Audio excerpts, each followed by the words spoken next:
Praise the Lord, जय मसीह की। कैसे हैं आप? मैं आशा करता हूं कि प्रभु के प्रेम में आप आनंदित होंगे, हर्षित होंगे। आइए आज के सुंदर सुबह के लिए हम प्रभु का धन्यवाद करते हुए अपना ध्यान हम परमेश्वर के वचन की ओर लगाएं। मेरे साथ अय्यूब की पुस्तक उसका 42 अध्याय वचन 12 निकालिएगा। यहाँ लिखा है, यहोवा ने बाद के दिनों में उसके पहले के दिनों से अधिक आशीष दी। Praise the lord, hallelujah. परमेश्वर के लोगों, बसंत ऋतु हमारे जीवन के लिए सीखने का वर्ष है, सीखने का महीना होता है। वर्ष में एक ऐसा समय जब आपको बहुत कुछ देखने को मिलता है, बहुत कुछ समझने को मिलता है। एक हरा भरा पेड़, फल से लदा हुआ पेड़ बसंत ऋतु आते आते सूखने लगता है। पत्ते एक एक करके गिर जाते हैं। पत्ते जो कभी जिस पेड़ की शान थे, वो हरे हरे खूबसूरत कोमल पत्ते अब पीले होकर उस पेड़ के साथ को छोड़ रहे हैं। और अब वो पेड़ ऐसा हो गया है, पूरे पेड़ में एक भी पत्ता नहीं। ऐसा मानो कोई देख के कहे शायद ये पेड़ मर गया है, सूख गया है, पूरा खुला हो गया है। वो जो कभी छायादार, घना और दूसरों को छाया देता था, आज खुद बगैर पत्ते के ऐसा पड़ा है कि उसको खुद छाया की आवश्यकता है, खुद उसे सहारे की आवश्यकता है। लेकिन प्रभु के लोगों, जो दिख रहा है वो ज़्यादा दिन तक नहीं टिकेगा। आप जानते हैं कि जब बारिश होगी, वो धीरे धीरे फिर से कोपले निकलेंगे, फिर से पत्ते निकलेंगे, और वही जो मरने के जैसा दिख रहा था, अब वो हरा भरा हो जाएगा और फिर से उसमें फूल और फल और पक्षियों का बसेरा हो जाएगा। Praise the Lord. परमेश्वर के लोगों, कई बार आपका और मेरा जीवन ऐसा ही होता है। जो लोग हमारे साथ थे, कई बार आपको छोड़ के चले गए। कई आशीषें आपके जीवन से निकल गई। आपको लगा कि प्रभु मैं तो सूख गया हूँ, और जिन पर मेरा भरोसा था, जो मेरे अपने लोग थे, मेरे रिश्तेदार, मेरे परिवार, मेरे कुटुंब, सब मुझे छोड़कर चले गए। पति छोड़कर चला गया, बेटा, बहू, बहुत सारे दुख और तकलीफ, कई प्रकार की वेदना, कई प्रकार की पीड़ा, ऐसा कि अब आगे चलना बड़ा मुश्किल सा है। पर परमेश्वर के लोगों, ये स्थिति एक समान कभी नहीं रहती। अय्यूब परमेश्वर का दास, जिसके विषय में प्रभु ने कहा कि इस पृथ्वी पर अय्यूब के समान भक्त, अय्यूब के समान खरा, पवित्र जीवन बिताने वाला कोई नहीं है। और शैतान को ये बात बुरी लगी। जब परमेश्वर ने अय्यूब की प्रशंसा की, उसको बुरी लगी। परमेश्वर के लोगों, परमेश्वर अय्यूब के जीवन के लिए इतना ज़्यादा भरोसा उसको था कि परमेश्वर ने शैतान को ओपन चैलेंज कर दिया। दोनों के बीच में ठन गई, मानो लड़ाई हो गई। प्रभु ने कहा कि मेरा दास अय्यूब खरा है, वो मेरा भय बिना किसी स्वार्थ के निस्वार्थ भाव से मानता है। शैतान परीक्षा लेता है। पैर के नाखून से लेकर सिर के बाल तक पूरा बदन फोड़े फफोले से भर गया। उसका बेटा मर गए, बेटी मर गए, धन संपत्ति सब करोड़पति से सड़कपति हो गया। और तो और अय्यूब की पत्नी भी अब उसको कोसने लगी। बहुत पीड़ादायक। जब लोग आपको कोसें, जब आपके दर्द को, आपकी पीड़ा को, आपके आंसू को कोई ना समझे, और सब यही कहें, अरे ये तो अपने करनी का फल भुगत रहा है। अय्यूब के मित्र यही बोलते थे कि अय्यूब, हम सोचते थे तो बड़ा धर्मी है, पवित्र है, पर तू तो निकम्मा निकला, तू तो पापी निकला। और अय्यूब फूट फूट के रोता है, अपने जन्म के दिन को धिक्कारता है और बोलता है कि परमेश्वर, मैंने ही गुनाह किया, मैंने ही अधर्म किया, तू तो धर्मी है। और अय्यूब के जीवन में जो खराई है, वो उसकी पत्नी में दिखाई नहीं देती। उसकी पत्नी बड़बड़ा रही है।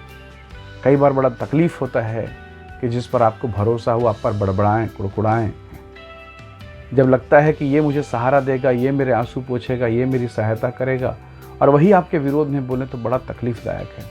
और अब अय्यूब के जीवन को देखिए। धर्मी है ना, खरा है, पवित्र है, पर शरीर में पीड़ा है, फोड़े फफोड़े, दिल टूट गया है, बच्चे मर गए, समाज में रेपुटेशन खत्म हो गया, सारी संपत्ति खत्म हो गई। और अब जब घर में पत्नी है, वो भी उल्टी सीधी बातें कर रही है। और ऐसी दशा में क्या आप खराई पर बने रहेंगे? परमेश्वर के लोगों, अय्यूब के जीवन में पतझड़ से भी भयंकर स्थिति आ गई। ऐसा मानो पेड़ मर ही गया। यदि आप अय्यूब की पुस्तक उसके 7 अध्याय 6 वचन को पढ़ेंगे, तो वहाँ पर अय्यूब कहता है, मेरे दिन निराशा में बीते जाते हैं। हम नहीं जानते कितना दिन, कितना महीना इस दौर से होकर वो गुजरा। शायद 6 महीने, 6 साल, 10-15 साल, हमें नहीं मालूम, पर बहुत वर्ष तक वो हो सकता है। और अगर दुख और तकलीफ एक दिन या एक सप्ताह के लिए है, तो शायद आप और मैं बर्दाश्त कर लें, पर वो पीड़ा महीनों महीनों चलती रहे, वो जख्म महीनों महीनों चलते रहे, अस्पतालों के चक्कर महीनों महीने, कोसने वाले, ताना देने वाले कई महीनों तक बर्दाश्त से बाहर है।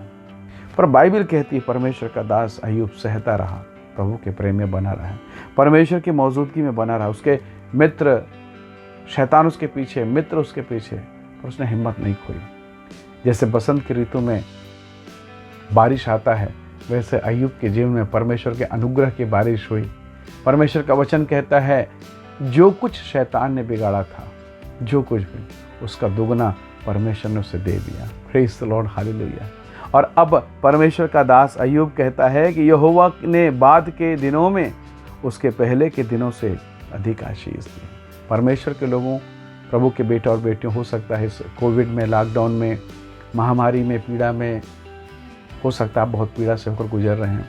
पतझड़ का मौसम हो, बैंक बैलेंस ख़त्म हो गया, आशाएं ख़त्म हो गई, निराशा हो, तकलीफ़ है, आंसू है, कोई पूछने वाला नहीं, कोई सहारा देने वाला नहीं। और ऐसी दशा में जब आप ये वचन सुन रहे, आपको कई बार लगेगा कि क्या अभी भी आशा है? परमेश्वर के लोगों, परमेश्वर के साथ अगर आप हैं, तो जब आपके जीवन में सबसे आशाहीन समय होगा, एक ऐसा समय जब जहाँ किसी से कोई उम्मीद नहीं, ऐसी दशा में भी आशा है। Praise the Lord. लाजर को मरे हुए 4 दिन हो गए थे। बहनों ने, उनकी सगी बहनों ने कहा वो मर गया प्रभु। जब यीशु उसके साथ कब्रिस्तान पर गए, कहा कि पत्थर को हटाओ, तो बहनों ने कहा नहीं प्रभु, रहने दीजिए, भाई मर गया है और बदबू आ रही है, ख़त्म हो गया। पर यीशु ने कहा अगर मैं हूँ तो संभावनाएं हैं, गुंजाइशें हैं। Hallelujah, praise the Lord. कब्र का पत्थर हटाया गया और यीशु ने बड़े ऊंचे शब्द से पुकार के कहा लाजर। और शायद लोगों ने सोचा होगा, शायद दुख में, पीड़ा में, क्योंकि आंसू बह रहे हैं यीशु के, दुख और पीड़ा में शायद यीशु पुकार रहा है। पर थोड़ी देर के बाद उन्हें समझ में आ गया ये नासरत का केवल बढ़ई या नासरत का केवल साधारण यीशु नहीं है, वो सृष्टिकर्ता यीशु है। Praise the Lord. वो मरा हुआ मुर्दा, वो सड़ा हुआ डेड बॉडी उठकर आ गया, जिसने उसे पुकारा था, अर्थात यीशु के सामने वो आ गया। मेरे भाई, मेरी बहन, हो सकता है आप पतझड़ के मौसम के अनुभव से होकर गुजर रहे हैं। आपके अपनों ने धोखा दिया, आपके साथ चीटिंग करी गई, अवमानित किया, बेइज्जत किया, पीड़ाओं से होकर आप गुजर रहे हैं। दिल टूटा हुआ है, मन हताश और निराश, और किसी को समझाएं तो कोई समझने को तैयार नहीं। और ऐसी दशा में क्या करें? ऐसी दशा में परमेश्वर की तरफ देखिएगा, क्योंकि वही है जो मरी हुई दशाओं को जिंदा कर सकता है, वही है जो आपके जीवन के पतझड़ को हटा सकता है और आपको हरा भरा करेगा। परमेश्वर के लोगों, एक किसान कितना भी पानी डाल ले, वो पेड़, वो घर, वो गार्डन हरा भरा नहीं कर सकता, कम से कम इतनी जल्दी तो नहीं। पर जब अनुग्रह की 1-2 बारिश आ जाती है, पूरा जंगल जो पत्तों के लिए तरस रहा था, हरे पत्ते को देखने के लिए, सब पेड़ें सूख गई, मानो मर गया। जैसे अनुग्रह की बारिश होती है, हर पेड़ पौधा छोटे से लेकर बड़ा तक हरा भरा, रंगीन और कलरफुल हो जाता है। और वही जंगल, वही वन जो कभी बयाबान था, निराश था, सूखे पत्तों की आवाज़ें थे, आज हरियाली में महिमा का कारण बना। और वही सूखे पत्ते जो उस पेड़ से गिरे थे ना, अब वो वनस्पति में कन्वर्ट हो गए। अब वो खाद का काम करेंगे, वो आशीष का काम करेंगे। जो आपके जीवन में दुख आया, पीड़ा आया है, तकलीफ़ें आई हैं, आपके जीवन में चंगाई का, गवाही का कारण बनेंगे। और आप कहेंगे कि मेरा परमेश्वर महान है जिसने मुझे जीवन दिया। आइए आज के सुबह हम प्रभु से कहें कि हे परमेश्वर, मेरे भी जीवन में पतझड़ा है प्रभु, अनुग्रह की बारिश भेज दे प्रभु, मुझे हरा भरा कर दे, ताकि मैं गवाही दे सकूं, तेरी महिमा कर सकूं, और मेरे जीवन को देखकर बहुतेरे लोग तेरी ओर फिरने पाएँ। आइए दुआ करें। प्रेमी अनुग्रहकारी ईश्वर के पिता, आज की खूबसूरत सुबह के लिए धन्यवाद। अपने वचन के द्वारा हमसे बातें किया, हम आपका धन्यवाद करते हैं। जितने लोग इस संदेश, इस कार्यक्रम को देखते सुनते हैं, वे सब यीशु के नाम से आशीषित होने पाएँ, पतझड़ दूर हो और हरियाली इनके जीवन में आने पाए। प्रभु दया कर आशीष दे। हम महिमा और आदर आपको देते हैं, यीशु मसीह के नाम से मांगते हैं, आमीन, आमीन। बहुत धन्यवाद। इस संदेश, इस वीडियो को देखने और सुनने के लिए दूसरों को भी आप इसे शेयर करें। प्रभु आप सबको आशीष दे। जय मसीह की। Praise the Lord.